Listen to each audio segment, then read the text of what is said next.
Assalamualaikum. Hello viewers. Welcome to my channel Subject Physics. Chapter number first, class 11th, measurement chapter names. Today we will solve the numerical based questions volume of sphere. This is the assignment number 1.4. The radius of sphere R is measured with vernier caliper as R plus minus delta R, which is equal to 2.25 plus minus 0.01 centimeter. Calculate the volume of sphere. देखिए इस assignment में हमसे क्या पूछा गया है कि एक स्फीयर है जिसका रेडियस है, जिसको हमने वर्नियर कैलिपर की मदद से हमने उसको मेजर किया है और उसका जो रेडियस हमारे पास आ रहा है वो है 2.25 प्लस माइनस 0.01 सेंटीमीटर। अब ये देखिए जो 2.25 है ये इसका एक्चुअल रेडियस है और ये जो 0.01 सेंटीमीटर है ये इसमें अनसर्टिनिटी है। Calculate the volume of sphere. अब इस स्फीयर की हमने वॉल्यूम को कैलकुलेट करना है। गिवन डेटा पे हम आते हैं कि रेडियस ऑफ स्फीयर क्या है, R plus minus delta R which is equal to 2.25 plus minus 0.01 centimetre. देखिए वही आर हमारे पास 2.25 है और डेल्टा आर हमारे पास 0.01 और ये दोनों का जो यूनिट है वो क्या है, सेंटीमीटर है। अब रिक्वायर्ड डेटा क्या है, वॉल्यूम ऑफ स्फीयर हमें फाइंड आउट करना है जो कि इक्वल है V plus minus delta V की इक्वल है। वी हमारे पास एक्चुअल वॉल्यूम है और ये जो है उसकी अनसर्टिनिटी है। हम डायरेक्ट अब देखिए सोल्यूशन पे आ जाते हैं। We know that volume of sphere is given by, हमारे पास जो वॉल्यूम है स्फीयर का वो क्या है, V is equal to 4/3 pi R cube. जब इसको फिर हम क्या करेंगे, इन टर्म ऑफ अनसर्टिनिटी इसको हम लिखेंगे तो क्या होगा, V plus minus delta V is equal to 4/3 pi R plus minus delta R. और ये देखिए इस पर क्यूब है तो इस पर भी क्यूब होगा, ये इक्वेशन 1 हो जाएगी। अब इसमें जो डेल्टा आर है हमने क्या करना है, first we calculate the percentage uncertainty in radius.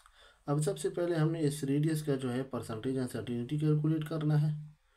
अब उसका जो फार्मूला है वो क्या है, delta percentage uncertainty in delta R is equal to delta R by R multiply 100%। अब देखिए percentage uncertainty in delta R which is equal to delta R किसकी इक्वल है, देखिए 0.01 सेंटीमीटर क्यूब के बाद 0.01 सेंटीमीटर के बराबर है, जबकि आर हमारे पास है 2.25 और मल्टीप्लाई 100%। अब देखिए इन दोनों को आपस में मल्टीप्लाई करके इस पर डिवाइड करेंगे तो इससे जो हमारे पास परसेंटेज अनसर्टिनिटी आ जाएगी वो क्या होगी, 0.44%। तो देखिए परसेंटेज अनसर्टिनिटी जो रेडियस में है वो क्या है, 0.44%। अब हम इक्वेशन 1 पे जाते हैं। इक्वेशन 1 हमारे पास क्या होगा, इसको इस डेल्टा आर को अब हमने परसेंटेज अनसर्टिनिटी में लिख लेना है। तो देखिए V plus minus delta V 4/3 pi R का उसी तरह लिखें। अब इसकी जगह पे हमने percentage uncertainty in R cube लिख लेना है। तो ये हमारे पास इक्वेशन नंबर 2 बन जाएगी। फिर देखिए इसके बाद क्या है, फॉर फॉर पावर। अब इसमें जो पावर था, percentage uncertainty is multiplied with power. अब इसमें हमने क्या करना है कि परसेंटेज अनसर्टिनिटी को हमने पावर के साथ मल्टीप्लाई कर देना है। फिर हम क्या करेंगे, उसमें हम वैल्यू पुट करेंगे, पुट वैल्यूज़। इसमें जब हम वैल्यू पुट करेंगे, देखिए इसमें फिर जब हम जो वैल्यू पुट करेंगे, V plus minus delta V 4/3 pi की अपनी वैल्यू है, 3.14 आर की अपनी वैल्यू है। देखिए आर की वैल्यू है 2.25 और परसेंटेज अनसर्टिनिटी इन आर की वैल्यू है 0.44 परसेंटेज अनसर्टिनिटी। ये इधर हमने देखिए हमने पुट वैल्यू की इक्वेशन 2 में 4/3 पाई की जगह पे हमने पुट किया 3.14 मल्टीप्लाई 2.25 प्लस माइनस 0.44 परसेंटेज और ये होल क्यूब आ जाएगा। अब देखिए फिर हमने क्या करना है कि फॉर पावर परसेंटेज अनसर्टिनिटी को हमने देखिए क्या करना है कि पावर के साथ मल्टीप्लाई करना है, सही है। अभी इसका होल क्यूब है।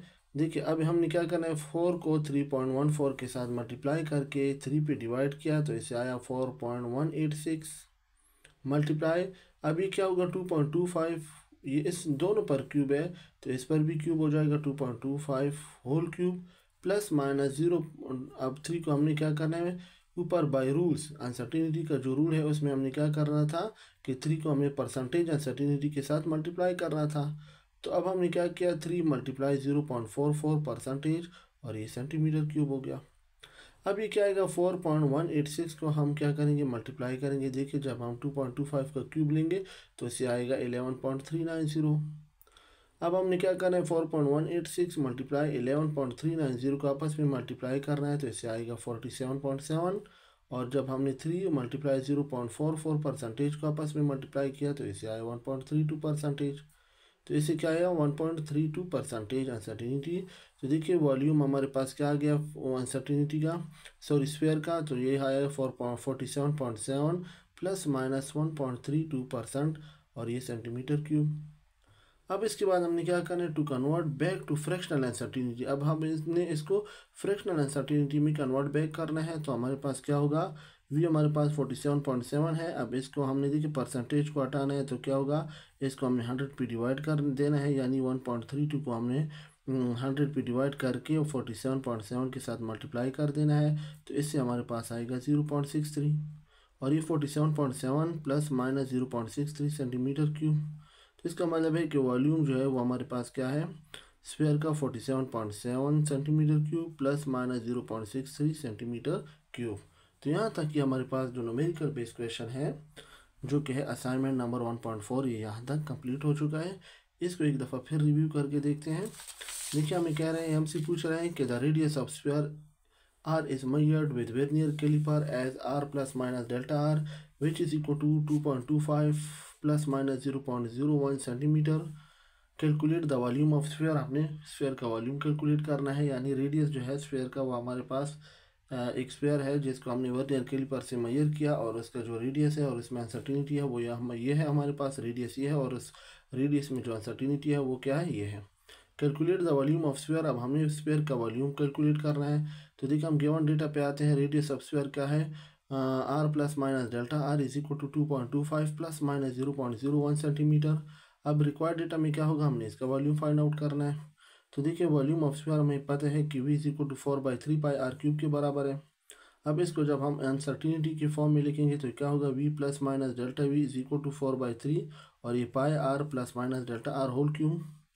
अब सबसे पहले हमने क्या करना है कि इस डेल्टा आर को हमने परसेंटेज अनसर्टिनिटी में, इस रेडियस का हमें सबसे पहले परसेंटेज अनसर्टिनिटी कैलकुलेट करना है। First we calculate the percentage uncertainty in radius. तो देखिए परसेंटेज अनसर्टिनिटी इन रेडियस क्या है, which is equal to delta R by R multiply 100%। तो देखिए इसमें हम वही पुट करेंगे, डेल्टा आर किसके बराबर है, 0.01, आर बराबर है 2.25 मल्टीप्लाई 100%। इन दोनों को मल्टीप्लाई करके इस पर डिवाइड करेंगे, तो इससे हमारे पास परसेंटेज अनसर्टिनिटी रेडियस में आएगा 0.44%।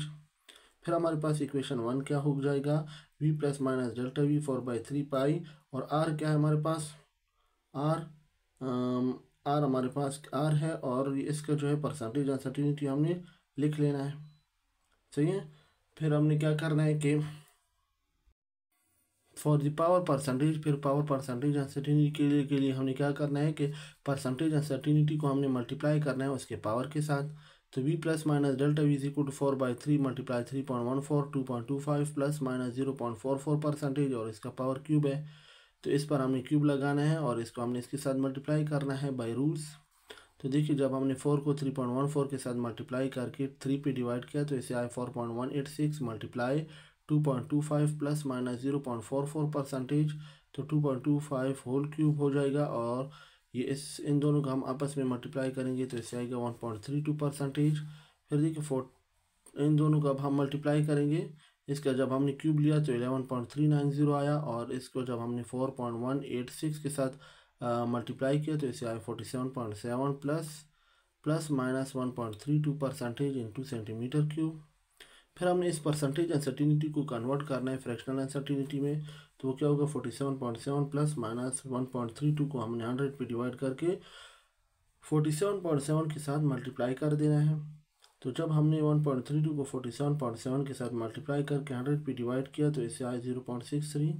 तो वॉल्यूम ऑफ स्फीयर हमारे पास आया 47.7 प्लस माइनस 0.63, और ये सेंटीमीटर क्यूब। तो देखिए v is equal to 47.7 centimetre cube, और ये आया 0.63 सेंटीमीटर क्यूब, ये इसका वॉल्यूम है, एक्चुअल वॉल्यूम जो हमने फाइंड आउट किया, और इसमें जो अनसर्टिनिटी हमने फाइंड आउट की ये उसकी अनसर्टिनिटी है। तो देखिए हमारे पास जो न्यूमेरिकल बेस क्वेश्चन है असाइनमेंट नंबर 1.4 यहाँ तक कंप्लीट हो चुका है। उम्मीद है कि आप इस पर समझ गए होंगे। अगर कोई इसमें से कोई क्वेश्चन हो तो प्लीज़ कमेंट में आप उसको पुट कर दें। तब तक के लिए अल्लाह हाफिज़।